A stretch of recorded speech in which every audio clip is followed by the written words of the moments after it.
যে বাংলাদেশের যে উপদেষ্টা বৈদেশিক উপদেষ্টা তহিদ সাহেব তিনি বলছেন যে আরাকানদের সঙ্গে যোগাযোগের জন্য আমরা একটা হিউম্যানিটেরিয়ান প্যাসেজ মানবিক একটা প্যাসেজ আমরা আরাকানে দিতে দিচ্ছি। কঠিন কথাটা বোঝানো মুশকিল হচ্ছে আমার, অর্থাৎ ওখানে যাওয়া যায় না তো। এখন আমাদের বাংলাদেশের এই চিটাগাঙ্গে যদি যাওয়া যায় তাহলে যাওয়া যাবে, গিয়ে ওই দেশে ওখানে যাওয়া যাবে, যোগাযোগ পাওয়া যাবে।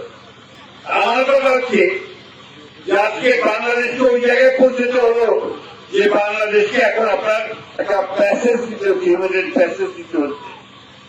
অনেক বড় সিদ্ধান্ত।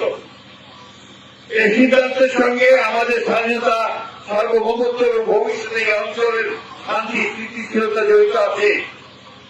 সরকারের উচিত ছিল, দায়িত্ব ছিল এই বিষয়টা নিয়ে সমস্ত রাজনৈতিক দলগুলোর সঙ্গে কথা বলা।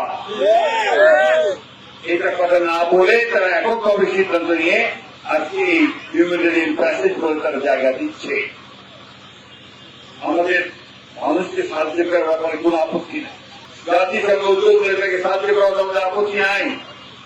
এটা হতে হবে সমস্ত মানুষের সমর্থনে। আমরা আরেকটা গাজায় পরিণত হতে চাই না।